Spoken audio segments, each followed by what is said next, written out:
It's now my great pleasure to introduce Professor Massimo Faggioli. He is a most distinguished guest for us today. He is Professor of Theology and Religious Studies in the College of Liberal Arts and Sciences, Villanova University in the United States, and he is currently visiting Adelaide for 2 weeks and giving a variety of presentations. I'll just add a couple of things. One is that Massimo is a contributing editor to Commonweal magazine, and that notably for an Australian audience, he was an international consultant to and co-author of the 2021 official report, The Light from the Southern Cross, Promoting Co-Responsible Governance for the Catholic Church in Australia. Welcome again, Massimo, and over to you. Thank you very much, John, for this very kind introduction. Thank to all for being here, and thank you for this invitation to speak to you, and also, and especially thanks to Jill Gowdy, who had this idea to invite me in Adelaide for these 2 weeks that are wonderful. Once again, a wonderful experience for me. The Australian Church has been really a very important lung for my theological and ecclesial breathing in these last few years. So here my job is to give some perspectives on what has happened, but especially on what's going to happen with the Second Assembly of the Synod on Synodality in 6-7 weeks in Rome. So here, the first thing that I want to say is that when we ask ourselves the question what to expect of the Synod, there is in the very word the problem of expectations. And this is something that is particularly complicated when we embark in a long process of transition in the Church that has started officially in 2021 when Pope Francis opened the synodal process, but it's really at the heart of the pontificate of Pope Francis, because he started talking about synodality shortly after his election, and especially since 2015, when the synods really became a central moment for the steps forward that this pontificate has made in these last 11.5 years. So we approach the second session of the Synod coming from an experience that is already established, and that's one of the reasons why whoever the successor of Pope Francis, it's hard to imagine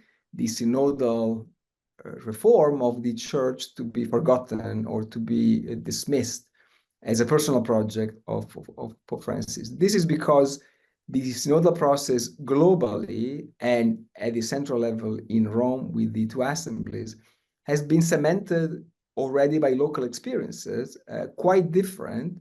And one of them, and as I have said in these last few days here in Adelaide, one of the most important absolutely has been the plenary council for the Catholic Church in Australia, which has provided the Church with a very interesting model. But there has been the German Synod, which has caused much more worries in the Vatican, as we know, and surely the matrix of the synodal church that Pope Francis has in mind in Latin America, in different countries, but overall at the continental level.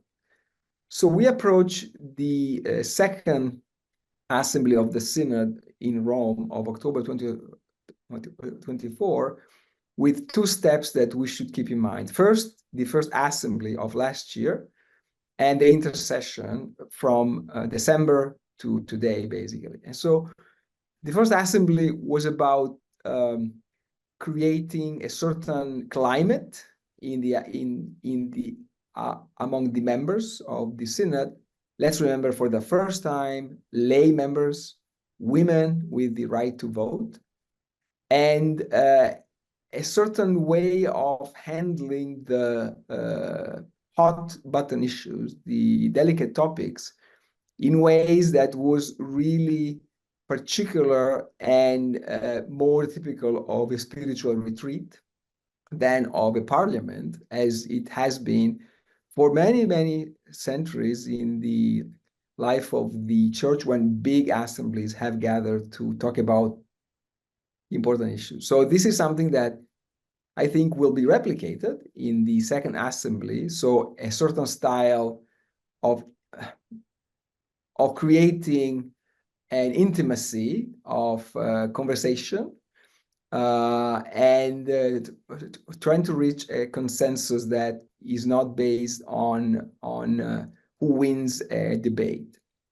But there's something different this time for the second assembly, and the difference is because, and this has been one of the interesting things that we have seen during the intercession from the end of the first until the beginning of the second assembly, is that the leadership of the synod and the entire church has learned from the missteps or mistakes of the preparation of the first assembly and of the celebration of the first assembly. And this has been corrected, as it happened also at Vatican II in different ways, with the creation of commissions, of study commissions, of experts, really qualified experts, at the beginning of 2024. And so 15 commissions that have been appointed by Francis upon advice of many experts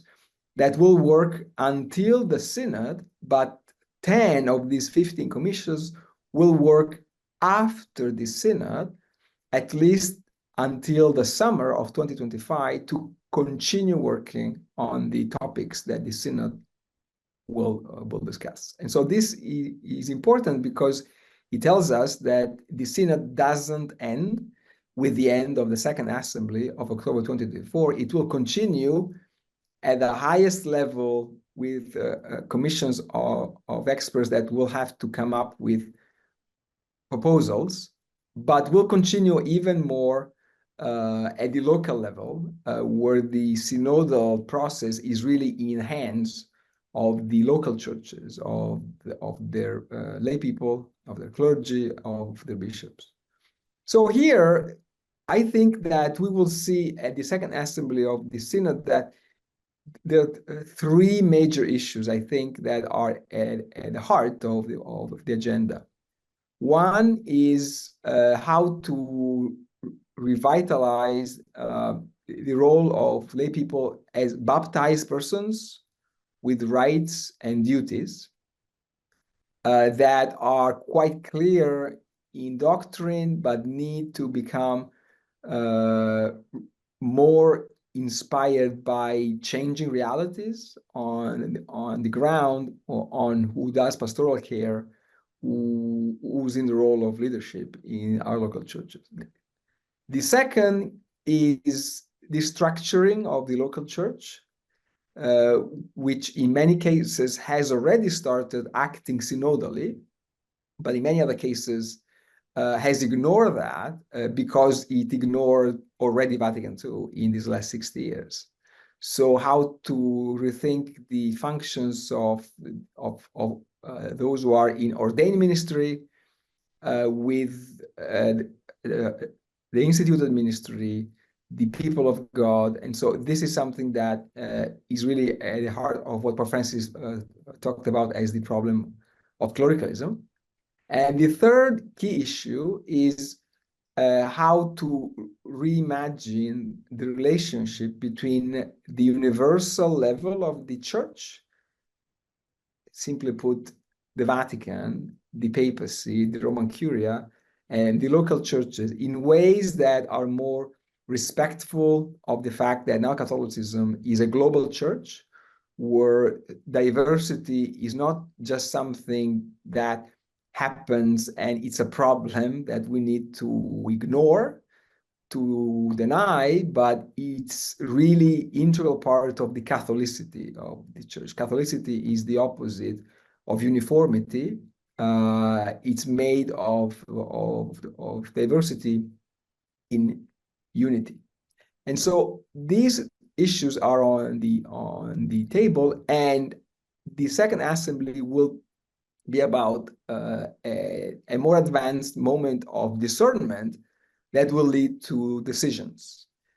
Discernment is not just a nice spiritual practice that can make us feel more synodal, but has to lead to some decisions here. So here, what we have heard in these last few months has discouraged some Catholics who have said that there's nothing or there's not much to hope from the synod. I disagree in the sense that the preparation of the second assembly and the instrumentum laboris, I think they give us some interesting evidence that the process is leading towards an advanced stage in our discussions and in the reform of the church. Here, to be very clear, one of the big questions is the discussion on women deacons, and it is not part of the official agenda of the second assembly of the synod, but we know already, we have evidence that this is an issue that will be discussed informally at the synod, will be taken up by one of the commissions appointed by Pope Francis, which is true, will be under the control of the Vatican dicastery for the faith. But at the same time, the instrumentum laboris, the theological part, is extremely clear that there's no way to avoid, deny, postpone the discussion on the role of women in the church, role not just of participation, but of leadership. There's no doubt. The instrumentum laboris is very clear about this. So here there is a split screen. So officially, the discussion of women diaconate is not on the agenda, but we know that the instrumentum laboris has been prepared with a remarkable honesty on that question. So here, I think that this is not time for despair, but for investment on this, which is a process that has started. And I think it's irreversible. So there are the three things to keep in balance here. One is that we need to push and work for reform, but there's no synodality possible. So there's no synodal reform that is possible without a cultural conversion, a conversion of the way in which we relate to each other, clergy versus lay people versus clergy in the church. It cannot be just at the sociological level, at the legal level. It has to be a cultural conversion, and that takes time. The second, the synodal process is typically Catholic in this, that there is a lot that is said in these documents that have prepared the second assembly, those who have concluded the first assembly. So there's a lot that is said there. But there's also a lot that is not said, and it's clearly hoped for. We shouldn't be legalistic in looking at the synod. Many things happen in the church suddenly. The pace of change is not steady. And in church history, it's never been. And so we need to look at what is said, what is not said, and we should point out what is not said, why some silences. But we also should be able to read between the lines, because there's a lot that is within those lines that every church leader who has a minimum of awareness of their church know that is really part of the agenda and of the future of the church. So here, I think that what is inspiring of this moment is that this is as I've said many times, this is the most important thing that happens in the Catholic Church since the Second Vatican Council, since 1965. This is the biggest thing, the most courageous thing. And if one looks at the history of the Second Vatican Council, one looks that it has gone through moments of hope and despair, the famous Black Week of November 1964, things that happened unexpectedly. For example, during the preparation of the Second Vatican Council between 1959 and 62, the Pope John the 23rd, published a document in favor, defending the use of Latin in liturgy, in teaching. And then Vatican II did something different, right? So this is really a big moment, and we should have the long-term view, thinking about, for myself, thinking about my children, my students, the younger generation. So here so we should really be impatient and be patient at the same time. So here, the secret of the synodal process, but of the Catholic Church in general, is the both and. So we need to signal that there's urgency in dealing with some issues, but we also need to know, and we need to tell those who ask us, if we are in a position of responsibility, that real change takes time. Deep change requires a conversion of mentalities, of culture, and you cannot legislate on culture.